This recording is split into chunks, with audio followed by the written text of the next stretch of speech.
உடைச்சிருவேன். நீ நினைச்சா கை நீட்டுறதுக்கு உன் முன்னாடி ஃபைல வச்சுட்டு நிக்கிற திவ்யா நினைச்சியா?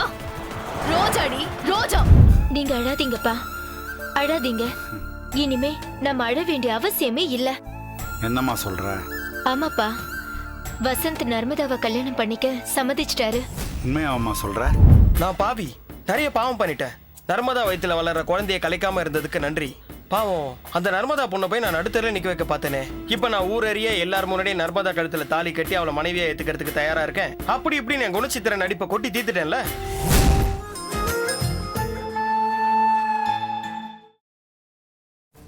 தெரிஞ்சோ தெரியாமலோ உங்களையும் அமுதாவையும் பிரிக்கிற சதியில நானும் ரஜினிக்கு தொட போனவதான்.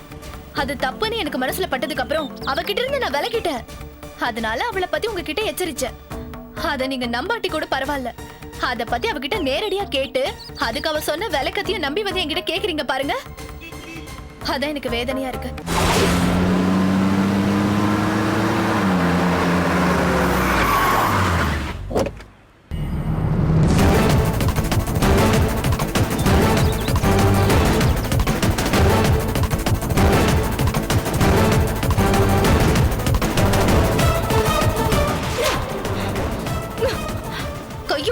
கைய உடைச்சிருவேன்.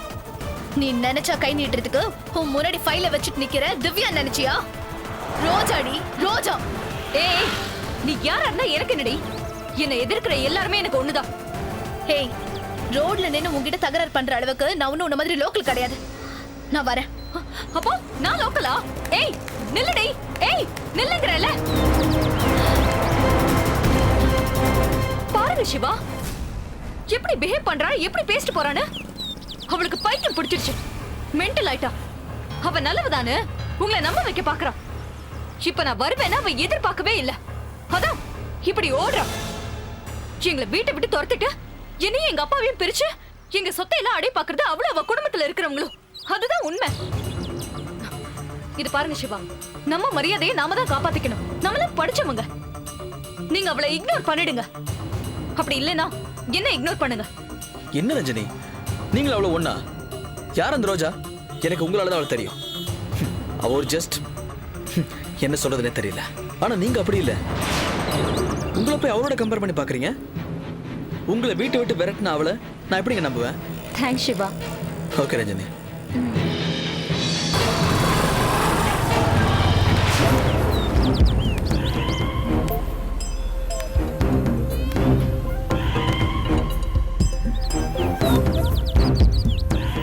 இன்னும் இவளை விட்டு வைக்க கூடாது.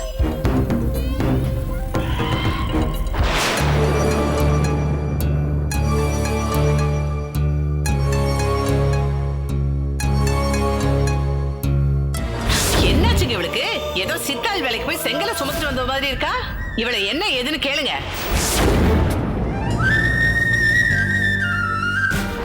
எவ்வளவு தைரியம் தான் சம்மந்தி வீட்டுக்கு போய் சரிசமமா பேசி ஒரு வருஷம் கல்யாணத்தை தள்ளி போடக்கூடாது, நிச்சயம் பண்ண தேதியில கல்யாணம் பண்ணணும்னு சண்டை போட்டிருப்பேன்.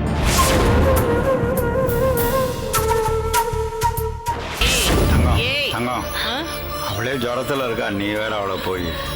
அதுக்கு தாங்க டாக்டர் கிட்ட போலான்னு சொல்றேன். வேண்டாம் வேண்டான்னு சொன்னா என்ன அர்த்தம்?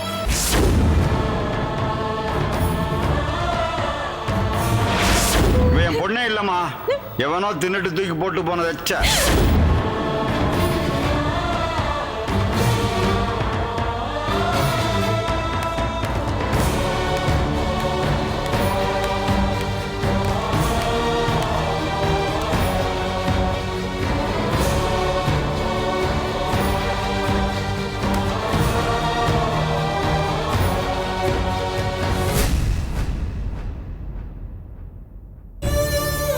அப்பா, என்னப்பா இது? தனியா உட்காந்து கண் கலங்கிட்டு இருக்கீங்க. எல்லாம் நம்ம நர்மதா நினைச்சுதாம்மா. இத்தனை வயசுல நான் எதுக்குமே கண் கலங்கினதில்லை, நில குலைஞ்சி நின்னதில்லை. என்னோட நேர்மை என்னை நிமிர்ந்து நிற்க வச்சிருந்ததுமா.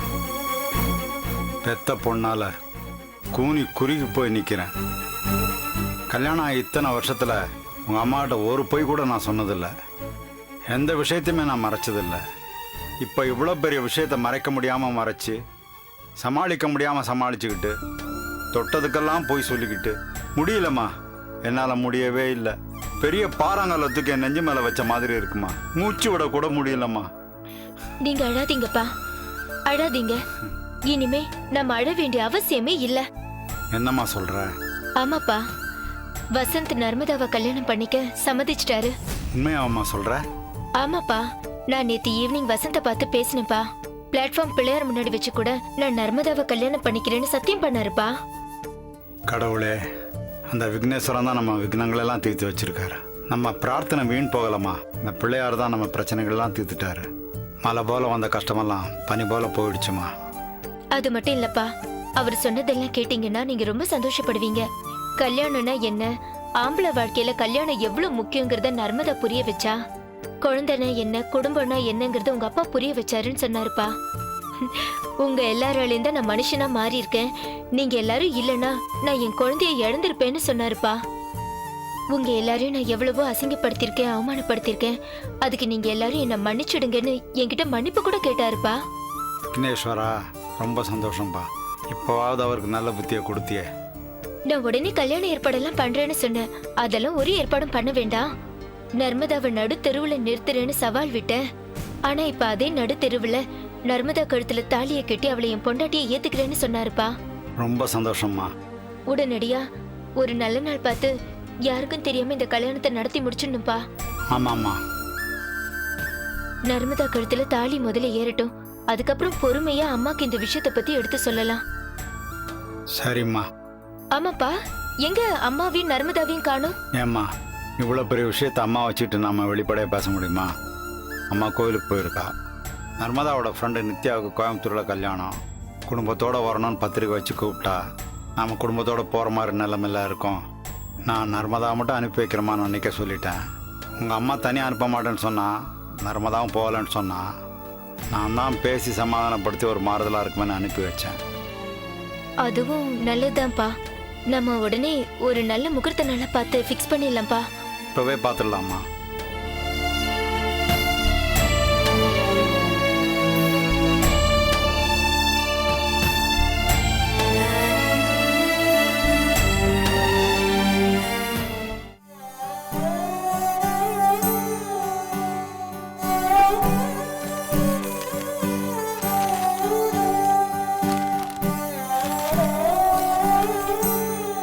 அம்மா, வர்ற வெள்ளிக்கிழமை நாள் நல்லா இருக்கு. காலையில் 6-7:30 முகூர்த்த நேரம். அந்த நேரமே வச்சுக்கலாமே. கூட்டம் இல்லாத ஏதாவது ஒரு கோயில்ல வச்சுக்கலாம்ப்பா. வெள்ளிக்கிழமைன்னா அம்மன் கோயிலில் தான் கூட்டம் ஜாஸ்தியாக இருக்கும். பெருமாள் கோயில் இருக்காது. அப்போ பெருமாள் கோயிலே கல்யாணத்தை வச்சுக்கலாம்ப்பா. சரிம்மா. அப்புறம் தாலி, மாலை, பட்டு வெட்டி சட்டை, நர்மதாக்கு பட்டு புடவை எல்லாத்தையும் நானே வாங்கிடுறேன்ப்பா. சரிம்மா.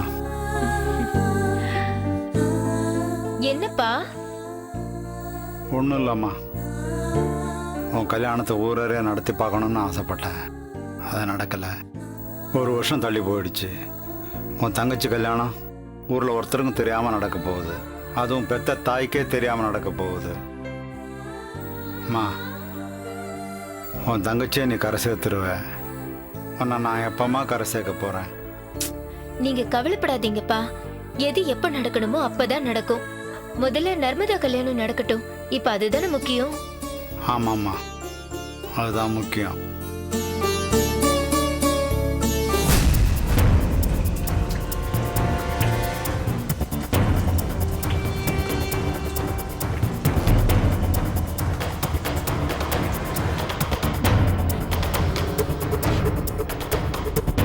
வசந்த், இங்க எதுக்கு வந்தீங்க?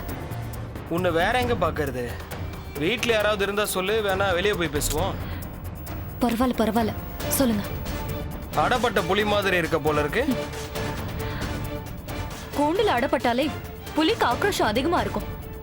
இதுல அடிப்பட்ட அடப்பட்டா ஆக்ரோஷத்தை பத்தி கேட்கவா வேணும்? ஒரு பக்கம் எதிரி அமுதா, இன்னொரு பக்கம் துரோகி ரோஜா. எதிரியை எதிர்க்கணும், துரோகியை தொலைக்கணும். ஆனா இது ரெண்டுத்துலயுமே ஓபன் பிளே பண்ண முடியாது. அண்டர் பிளே தான் பண்ணணும். ஆவர்தனால வாசிக்க முடியாது, அடக்கிதான் வாசிக்கணும். இதுதான் இப்ப இந்த ரஞ்சனியோட நிலைமை. கஷ்டம், ரொம்ப கஷ்டம். கஷ்டம் நினைச்சா கஷ்டம், சுலபம் நினைச்சா சுலபம். கஷ்டம் நினைச்சா கவலை வரும், சுலபம் நினைச்சா கவனம் வரும். இந்த ரஞ்சனிக்கு கவலைப்படுறதும் பிடிக்காது, கவலைப்படுறவங்களையும் பிடிக்காது. இந்த தில்லு தான் ரஞ்சனி உன்னை திரும்பி பார்க்க வைக்குது. திரும்ப திரும்ப போராட வைக்குது. உன்னோட எல்லா போராட்டத்திலையும் உனக்கு பக்கபலமா நான் இருப்பேன். தேங்க்ஸ். அப்புறம் அமுதாவை மீட் பண்ண. ஐ மீன், நான் போய் அவளை பார்க்கல, அவ தான் என்னை தேடி வந்தா. வந்துதானே ஆகணும். வந்து வழக்கம் போல கெஞ்சினா, என் தங்கச்சி வாழ்க்கை குடும்பம் மானம் இப்படி குட்டிச்சோரா போச்சேன்னு புலம்புனா. அப்புறம் அதையெல்லாம் கேட்டு அப்படியே நான் உருகி மனம் திருந்திய மைந்தனா நடிச்சேன். அவளும் அதை நம்பிட்டா. நம்பிட்டாளா? நம்பிதான் ஆகணும். ஏன்னா நடிப்பு அப்படி. பேசியே கவுக்கிறதுல பெரிய ஆளுன்னு பேர் எடுத்தவனா. நல்ல மாதிரி நடிக்கிறது எப்படின்னு நான் பிஹெச்டியே பண்ணலாம். நான் பாவி, நிறைய பாவம் பண்ணிட்டேன். நர்மதா வயித்துல வளர்ற குழந்தைய கலைக்காம இருந்ததுக்கு நன்றி. பாவம் அந்த நர்மதா பொண்ணை போய் நான் நடுத்தர நிக்க வைக்க பார்த்தேனே. இப்ப நான் ஊரறிய எல்லார் முன்னாடியே நர்மதா கழுத்துல தாலி கட்டி அவளை மனைவியை ஏத்துக்கிறதுக்கு தயாரா இருக்கேன். அப்படி இப்படி என் குணச்சித்திர நடிப்பை கொட்டி தீர்த்துட்டேன்ல. அவளும் நம்பிட்டா. உடனே அவங்க அப்பா கூட டிஸ்கஸ் பண்ணி அடுத்த முகூர்த்தத்திலே கல்யாணம் பண்ணிக்கலாம்னு சொல்லிட்டா. நானும் தாலி கட்ட ரெடியா இருக்கேன்னு சொன்னேன். உடனே அவ வந்து சந்தோஷமாயிட்டா. இனிமே தானே இருக்கு. அமுதா எந்த இடத்துல எந்த தேதியில கல்யாணத்தை ஃபிக்ஸ் பண்றாளோ அந்த இடத்துக்கு அவளுக்கே தெரியாம அவ அம்மாவையும் சிவாவோட அம்மாவையும் கூட்டிட்டு வந்து நிறுத்தி, உன் மக யோகிதைய பாரு, மருமக யோகிதைய பாரு, எல்லார் கண்ணிலையும் மண்ணை தூவிட்டு யாருக்கும் தெரியாம என்ன நெஞ்செழுத்தம் இருந்தா இப்படி ஒரு திருட்டு கல்யாணம் பண்ணுவா. இப்படி இந்த திருட்டு கல்யாணத்தை பண்ண வேண்டிய அவசியம் என்னன்னு அப்படி இப்படின்னு கேள்வி மேல கேள்வி கேட்டு டாரா கிழிச்சிட மாட்டேன். அமுதா அப்படியே ஒரு கேள்விக்கு பதில் சொல்ல முடியாம திக்கு முக்காடிட மாட்டா. அமுதா பதில் சொல்லாட்டி என்ன? நீ கேட்கிற எல்லா கேள்விக்கும் நான் தான் டான் பதில் சொல்லுவேனே. நர்மதா நாஸ்தியான கதையை சீன் பை சீனா சொல்லுவேன். அவங்க அம்மாவுக்கு அந்த விஷயம் தெரியாம அமுதாவும் அவங்க அப்பாவும் சேர்ந்து மறைச்சி டிராமா ஆன கதையும் சேர்த்து சொல்லுவேன். எல்லாத்தையும் சொல்லி முடிச்சுட்டு எல்லாரும் முன்னாடியும் இவங்களை அவமானப்படுத்துறதுக்கு தான் இந்த கல்யாணத்துக்கு நான் ஒத்துக்கிட்டேனே தவிர நானா விரும்பி இந்த கல்யாணத்துக்கு ஒத்துக்கல அப்படின்ட்டு மாலையை தூக்கி எறிஞ்சிட்டு ஹை ஸ்பீட்ல போயிட்டே இருப்பேன். அக்காவும் தங்கச்சியும் எதையும் செய்ய துணிஞ்சவங்கன்னு எல்லாருக்குமே தெரியும். இப்படி நம்ப வச்சு கழுத்தெடுத்துட்டாங்களேன்னு அவங்க அம்மா தங்கம் வானத்துக்கும் பூமிக்கும் குதிப்பாங்க. சிவாவோட அம்மா இப்படி ஒரு கேடு கெட்ட குடும்பத்திலேயே பொண்ணு எடுத்தோன்னு காரி துப்புவாங்க. இது சும்மா களை கட்டும். அவங்க அப்பா சத்தியமூர்த்தி மந்திரிச்சு விட்ட மாதிரி மலங்க மலங்க முழிப்பான். அவன் எப்பவுமே அப்படித்தானே முழிப்பான். ஏய், அமுதா கால் பண்றா. அட்டெண்ட் பண்ணி பேசுங்க. ஹலோ வசந்த், நான் அமுதா பேசுறேன். சொல்லுங்க. நான் அப்பா கிட்ட பேசிட்டேன். வர வெள்ளிக்கிழமை நல்ல முகூர்த்த நாள். காலையில 6 to 7 நல்ல முகூர்த்த நேரம். வடபழனி ஆதிகேசவ பெருமாள் கோயில்ல வச்சு கல்யாணத்தை நடத்திடலாம். உங்களுக்கு ஓகேவா? உங்களுக்கு ஓகேனா எனக்கு ஓகே தான். நான் ரெடியா தான் இருக்கேன். சரிங்க, நான் வச்சிடுறேன். சரிங்க. அடடடடடடடா. என்ன பணிவு, என்ன பணிவு. வெள்ளிக்கிழமை ஆதிகேசவ பெருமாள் கோயில் வடபழனி காலையில 6ல இருந்து 7:30 முகூர்த்தம். பெருமாள் கோயில் கரெக்டான சாய்ஸ் தான். அங்கதானே பட்ட நாம சாத்துவாங்க. சாத்திடலாம்.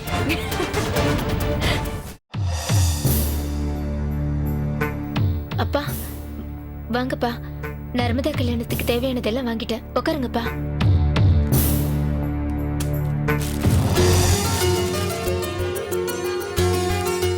இது மாப்பிளைக்கு பட்டு வேட்டி பட்டு சட்டையா? பட்டு வேட்டி பட்டு சட்டை. பட்டு வேட்டி நல்லா இருக்காப்பா? நல்லா இருக்குமா. ஜரிகை இன்னும் கொஞ்சம் பெருசா இருந்திருக்கலாமாப்பா? இல்லம்மா, இதாம்மா கரெக்ட் சைஸ். அப்புறம் சட்டை சைஸ் என்னன்னு எனக்கு சரியா தெரியல. ரெடிமேட்ல 42 சைஸ்ல எடுத்திருக்கேன். 42 கரெக்டா தான் எடுத்திருக்கேன். அவ்வளவுதான் இருப்பாரு அவரு. அப்படியா? சரி சரி. நர்மதாவுக்கா? இது நர்மதாவுக்கு பட்டு புடவைப்பா. இந்த கலர் அவளுக்கு நல்லா இருக்குமாப்பா? நல்லா இருக்கும்மா.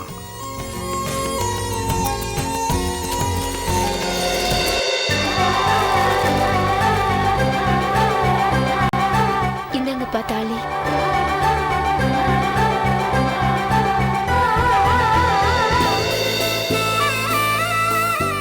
பிள்ளையாரப்பா, என் பொண்ணு நர்மதா கழுத்துல இந்த தாலி நல்லபடியா ஏறி அவ தீர்க்க சுமங்கலி புருஷனோட ஒத்துமையா சந்தோஷமா வாழ்க்கை நடத்தணும்.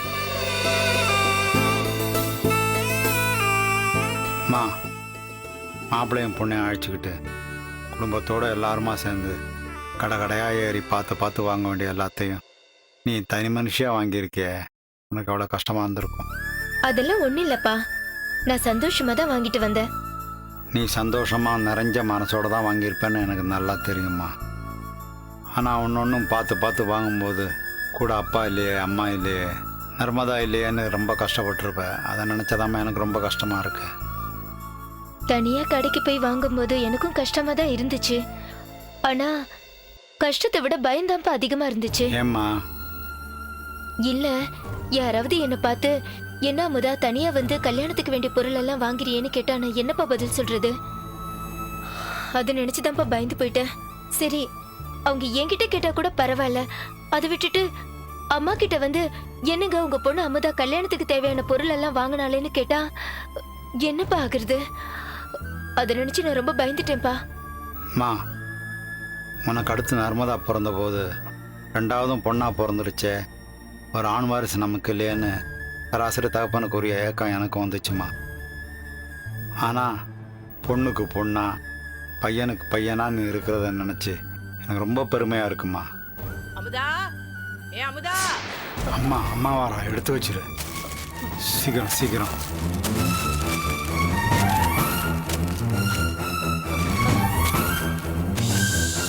ஓ அப்பப்பா வந்துட்டாளுங்க. நானும் கிழமையுமா பூ விக்கிறேன் மல்லின்னு. முழம் 20 ரூபா வாண்டி கேட்டா என்னமோ கல்யாண சீசனா. பூ விலையெல்லாம் அதிகமா. பூ வந்து சொல்லிச்சாடி இவளுங்க கிட்ட, இது கல்யாண சீசன், என்ன அதிக விலைக்கு வித்து காசு பாருன்னு. முழம் போடுறா பாருங்க, முழம். நல்லா இந்த கத்திரிக்காய்க்கு கை கால் முளைச்ச மாதிரி கையை எவ்வளவு வச்சுக்கிட்டு என் கைக்கு ஒரு ஜான் கூட வர மாட்டேங்குது. அதையும் இப்படி இப்படி இப்படின்னு போடுறாளுங்க. ஓர போக்குல என்ன நடக்கும்னா, நல்ல படத்தை வாங்கி சொருகிக்கிட்டு பூவை நல்லா அப்படியே மூஞ்சிக்கு முன்னாடி காமிச்சிட்டு மோந்து மட்டும் பாத்துட்டு போங்கன்னு சொல்லிடுவாளுங்க போல இருக்கு.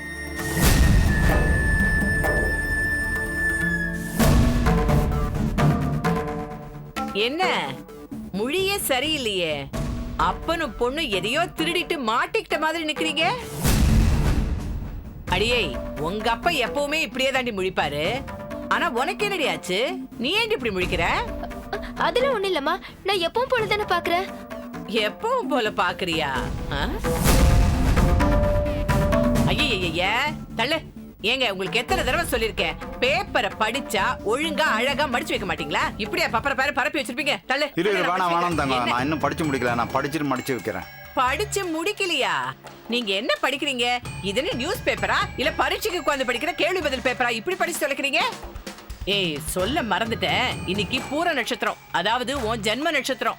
வா, அம்மன் கோயிலுக்கு போய் உன் பேர்ல ஒரு அர்ச்சனை பண்ணிட்டு வரலாம். இல்லம்மா வேண்டாம், நான் வரல, நீ போயிட்டு வா. ஏய், என்ன வேணா வரலன்னுட்டு? உங்க அப்பா ஒழுங்கா இங்கேதான் இருப்பாரு. எந்த காக்கா வந்து உங்க அப்பா தூக்கிட்டு போகாது. இங்க பாருங்க, ஒழுங்கா பேப்பர்லாம் மடிச்சு வைங்க. சும்மா அதையே படிச்சுக்கிட்டு இருக்காதீங்க. அட வான்னு சொல்றல, வா. சவாடா.